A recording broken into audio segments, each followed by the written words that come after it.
వీటిని తిన్నారంటే లీటర్ల కొద్దీ రక్తం పడుతుంది. తోటకూర. తోటకూరలో ఐరన్ కంటెంట్ అనేది ఎక్కువగా లభిస్తుంది. కాబట్టి తోటకూరను ఆహారంలో భాగంగా తీసుకుంటే సోడియంతో పాటు ఇతర పోషకాలు కూడా లభిస్తాయి. అదే విధంగా జీర్ణ వ్యవస్థ కూడా మెరుగుపడుతుంది. ముఖ్యంగా మలబద్ధకం సమస్య తగ్గుతుంది. ఇలా తోటకూరను తీసుకోవడం వల్ల శరీరానికి ఐరన్ లభించడంతో పాటు ఇతర ఆరోగ్య ప్రయోజనాలు కూడా ఉంటాయి. 100 గ్రాముల తోటకూరలో 39 మిల్లీగ్రాముల ఐరన్ ఉంటుంది. కాలీఫ్లవర్. చాలా మంది కాలీఫ్లవర్ వండుకునేటప్పుడు వాటి కాడలు పడేస్తూ ఉంటారు. కాలీఫ్లవర్ కాడల్లో ఐరన్ ఎక్కువగా ఉంటుంది. వీటిల్లో 40 మిల్లీగ్రాముల ఐరన్ ఉంటుంది. కాబట్టి వీటిని పడేయకుండా చూసుకోండి.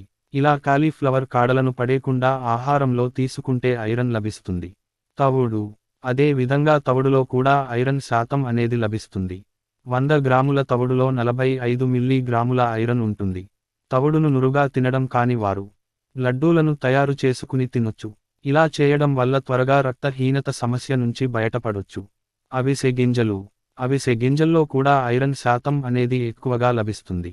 100 గ్రాముల అవిసె గింజల్లో 100 మిల్లీగ్రాముల ఐరన్ ఉంటుంది. వీటిని తీసుకోవడం వల్ల మరింత త్వరగా రక్తహీనత సమస్య నుంచి బయటపడొచ్చు. వీటిని లడ్డూల్లా, కారం పొడిలా చేసుకుని తీసుకోవచ్చు. పిల్లలకు ఇస్తే చాలా మంచిది.